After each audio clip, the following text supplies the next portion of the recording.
अज का जोड़ा कार्यक्रम है होया इत्थे कवि सम्मेलन कवि गोष्ठी हुई है जी युवाएं की वो अपने आप च एक प्रमाण है कि साढ़े जोड़े युवा ने उनकी सोच की है। हर पहलू जोड़ा साढ़े समाज का उनके को अछूता नहीं है।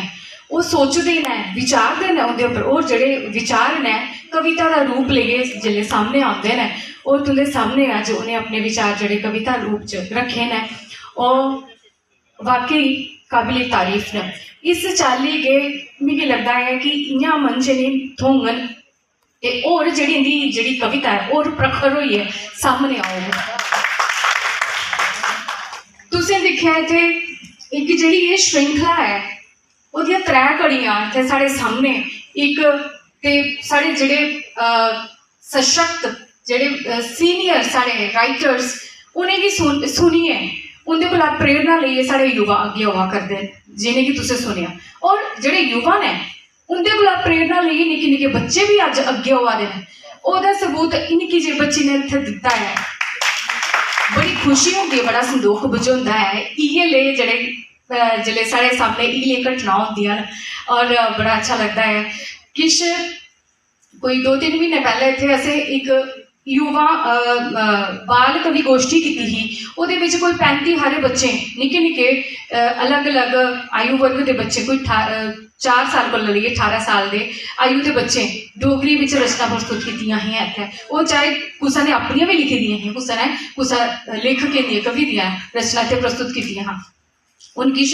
दिन पहले अखनूर एक बड़ा बड़ा सम्मेलन होया ਉਹਦੇ ਕੋਲ भी जिन्ने बच्चे इत्थे प्रस्तुत कीतियां डोगरी रचना ਉਹਦੇ कोल भी दूने बच्चे उत्थे जिन्हें डोगरी च एक प्रतिभा ही उत्थे इस चाली के प्रोग्राम वो आ करते हैं। हर कोई मुझे लगता है अपने अपने स्तर पर प्रयासरत है और इस चाली के प्रयास होंगे तो मुझे नहीं लगता कि असीं कुसा चाली का खतरा है कि डोगरी अगे नहीं बधा दी डोगरी पिछे रही आ। डोगरी साड़ी पहचान है साड़ियाँ जड़ा ते साड़ियाँ जड़ा जड़ियाँ मजबूत एक बूटे की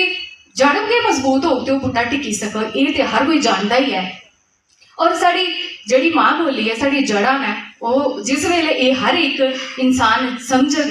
इसकी पहचानी आग ये सोच वो दिमाग में जिले उपजना शुरू हुई आग तो मुझे नहीं लगता है कि कोई खतरा हो बसेगी। और ये काफ़ी सारा मुझे लगता है कि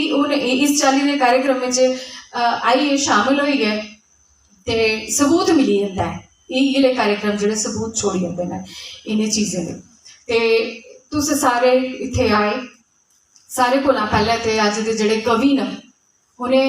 बड़िया अच्छिया रचना प्रस्तुत करी है माहौल की मतलब सराबोर करी ओढ़िया सारे की उनका अकैडमी पासिया